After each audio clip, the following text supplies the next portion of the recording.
Nina drags her tired body up the ladder of the north wind after 14 hours on the water. Sitka Harbor is quiet. Wooden boats creak.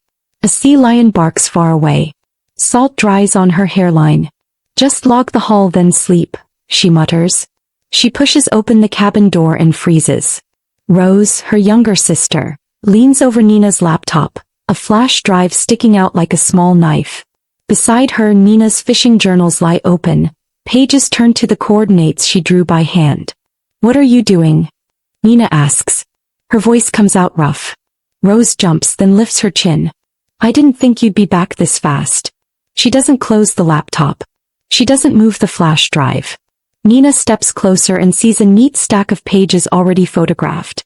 "Those are my private logs," Nina says. "Years of work." Rose slides a strand of hair behind her ear. "It's for my marine biology thesis," she answers. "The department needs data on sustainable grounds." Nina keeps her hands at her sides. "Ask next time." Rose shakes her head. "This is family knowledge, Nina. You didn't invent fishing." Nina stares at her. "No," she says steady, "but I mapped those ridges. I tracked the seasons. I paid for the fuel, the repairs, and the crew. Where are you watching from today? Kindly hit like, comment, and subscribe to this channel for more." Footsteps thump on the deck. Their parents crowd the doorway. Mark, their father, looks from Nina to Rose. "What's going on?" he booms. Rose points at the journals. "Nina is blocking my research. She thinks her spots are trade secrets." Helen, their mother, puts a hand on Rose's shoulder. "Honey, what do you need?" she asks Rose, not Nina. Nina keeps her voice level. "She copied my logs. That flash drive holds 5 years of my work." Mark's face hardens. "Don't be selfish, Nina. This is Rose's future." The word hits Nina like a hook. She remembers every time she asked for new equipment and heard, "later." She remembers paying tuition bills and hearing, "we'll pay you back." She straightens. "Everyone off my boat," she says. Helen sighs. "Now you're being dramatic. We'll help you calm down." Nina steps aside and points to the door. "Off. Now." Rose pulls the flash drive from the laptop and brushes past. Mark mutters, "Ungrateful." Helen adds, "We're family." They leave. The cabin is quiet again. Nina kneels at her bunk, slides open a hidden compartment, and checks a leather folder inside. Ownership papers. Signed 18 months ago when she bought out her parents with a second mortgage. She breathes out. "I'm done being the spare engine," she whispers. 3 days later, Nina parks outside her parents' gray shingle house for the weekly dinner. Grandpa Henry rocks on the porch, denim worn thin at the knees. He presses a folded note into her hand. "Read this before you go in," he says softly. In her truck, Nina opens it. "They've been showing the north wind. Check your bag twice before you leave." Her stomach drops. She tucks the note beside the ownership folder and her top journal. Inside, voices carry from the dining room. A smooth male voice says, "Conversion will take 6 weeks and permits can transfer." Mark answers in his business tone. "Once the sale is final, yes, the North Wind's fishing rights convert to research permits." Nina steps into the room. The table is set with the good china. A bottle of champagne chills in the center. 2 men in neat khakis sit with printed deck plans. Helen forces a smile. "You're early." Mark stands. "Nina, this is Dr. Parker and Dr. Winters from the Coastal Marine Institute." Dr. Parker reaches out a hand. "Pleasure to meet the captain we've heard so much about." Nina doesn't take it. She looks at the papers. "Why are you discussing permits for my boat?" Helen laughs too loudly. "Sit, have some wine. We have wonderful news." Rose beams. "I got a full-funded PhD offer. The Howard research vessel is part of it." Nina stays standing. "What's all this?" Mark clears his throat. "We found a buyer for the North Wind. The university wants to convert her for climate work." Nina sets her canvas bag on a chair and speaks slowly. "And my permits?" Dr. Parker leans forward. "They would transfer with the sale. We'd keep them under university control." Nina nods once. "When were you going to tell me?" Helen waves a hand. "We're telling you now." Nina opens her bag and pulls out the leather folder. "Before you continue, here's something you missed." She lays the title on the table and turns it so the men can read. Howard CLC. Transfer recorded 18 months ago. I bought your shares. Dr. Parker adjusts his glasses. These look valid. Mark's face goes red. You couldn't afford that.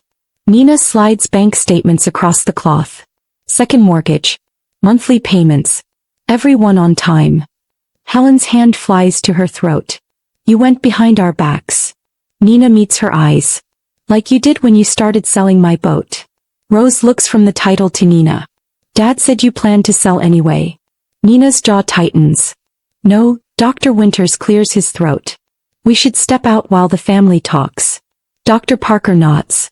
We'll have our council review vessel ownership. The two men stand. Grandpa Henry appears in the doorway and gives Nina a small nod. Mark points at the title. You tricked us. Nina's voice stays calm. I protected my work. There's a difference. The room falls quiet except for the tick of the wall clock. Mark pushes back his chair. After all we did for you, this is how you repay us? Nina keeps her palms flat on the table. I paid for fuel, repairs, crew, and the roof on this house. I paid Rose's tuition. I kept the North Wind alive while you called it family property. Helen blinks fast. We only wanted what's best for everyone. For everyone, Nina repeats. Or for the daughter you praise? Rose's voice cracks. I needed data. I thought it was fine because we're family. Grandpa Henry steps in fully now, leaning on his cane. Enough, he says. I watched this girl carry the boat since she was 16. Mark turns on him. Dad, please. No, Grandpa says steady. You two forgot what fair looks like. Nina zips the folder closed and lifts her bag. Here are my terms, she says. You acknowledge what you took. You respect my boundaries. And you accept this. The North Wind is mine. She looks at Rose. If you want help, you ask and you credit the source. Rose swallows. I'm sorry I didn't see it. Mark's mouth works but no words come. Helen stares at the china. The champagne sweats in its bucket, unopened. Nina steps back from the table. I have a tide to catch, she says. On her way to the door, she texts her crew. Be ready. We move fast if they try anything.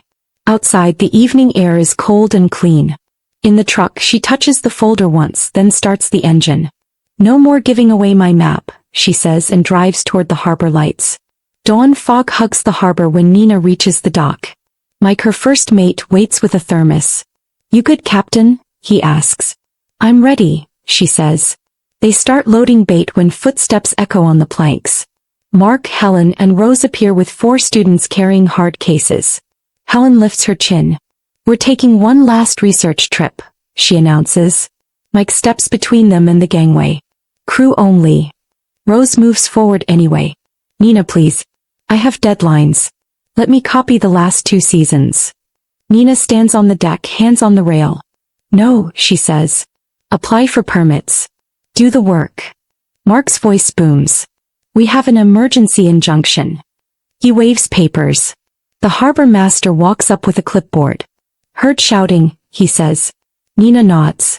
These folks are trying to board without permission. The harbor master checks his list.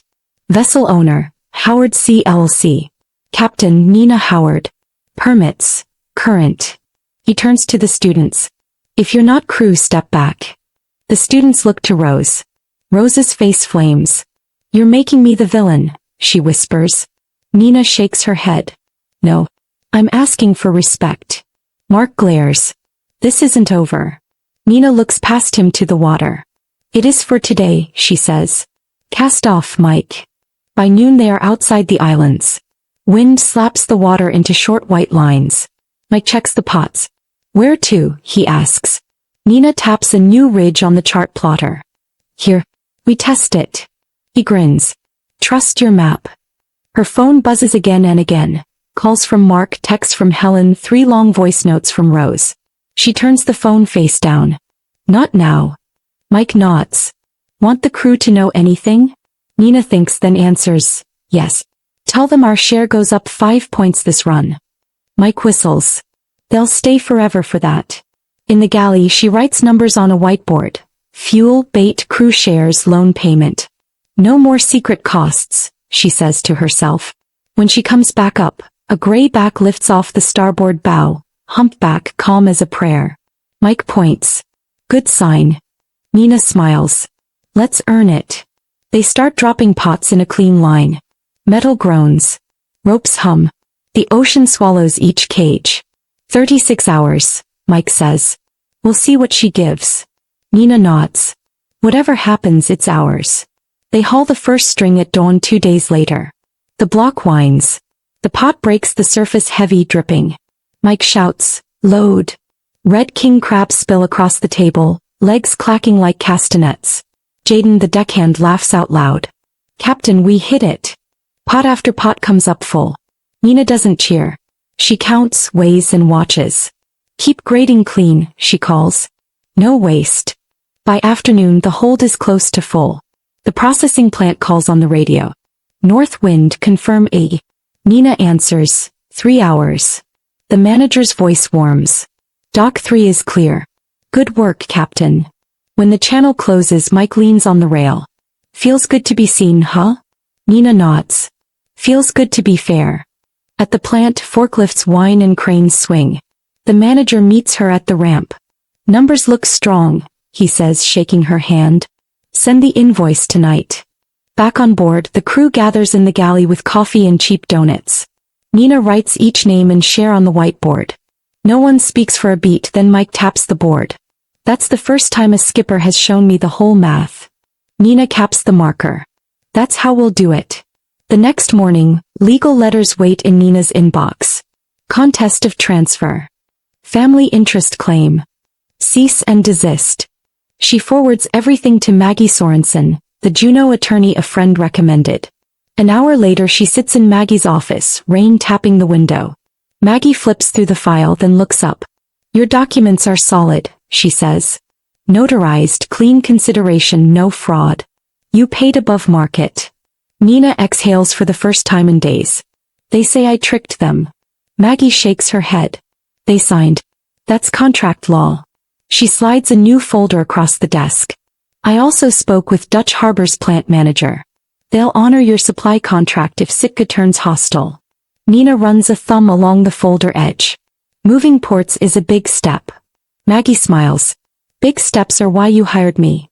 Later, back on the dock, Grandpa Henry waits by his truck with a wooden box. For you, he says.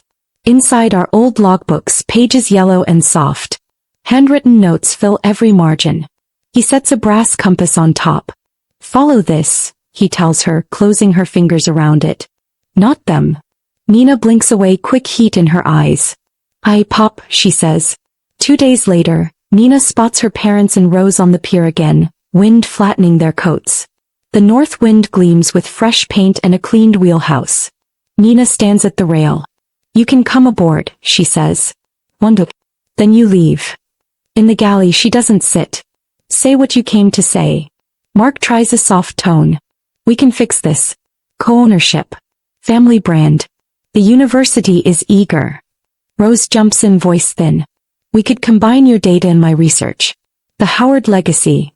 Nina places a folder on the table and opens it page by page. Photos of broken depth sounders with repair bills. Fuel logs when they borrowed tanks. Tuition transfers. Roof payments. Winch replacement after a research overload. The total at the bottom makes Helen gasp. Nina speaks quietly. For years I gave. You called it family. You meant free. Mark's jaw tightens. After all we sacrificed. No, she says. After all I carried. She closes the folder. Here are my terms for any relationship with me. You admit what happened, you respect my boundaries, and you stop touching my work. Rose's eyes shine. I'm sorry, she whispers. I didn't see it. Nina nods once. Start there. She walks them to the ladder. This vessel is mine, she says, clear as the bell on the bow. From now on, I navigate by my own compass. Nina wakes to a buzzing phone the next morning. 17 missed calls. Mark left a voicemail growling about betrayal. Helen's message is tearful. You'll regret cutting yourself off. Rose's text reads only, you ruined my future. Nina sets the phone aside and looks out at the harbor. Fog clings low over the water, but the north wind glows faintly in the gray light. Mike appears with coffee. You holding up? She nods. I've got a plan. We sail north next week. Dutch harbor contracts are waiting. Mike raises his mug. Then we go where they can't touch us. Nina allows herself a small smile. Exactly. At the dockside cafe, whispers follow her. Old captains glance up from mugs. One finally calls across the room. Howard girl, is it true you bought your folks out? Nina answers simply, yes. He nods once. Took guts. Another adds, took brains too. Don't let anyone shame you. Nina thanks them quietly, heart pounding. For years she was George's daughter. Now for the first time she feels seen as Captain Howard in her own right. Back on the boat, she runs her hand along the railing. You're mine now, she tells the vessel. The wind answers with a low creak, almost like agreement. By the weekend the smear campaign begins. Helen posts online about an ungrateful child tearing the family apart. Mark corners suppliers, warning them Nina will ruin Sitka's reputation. Rose cries in a video about her thesis being destroyed.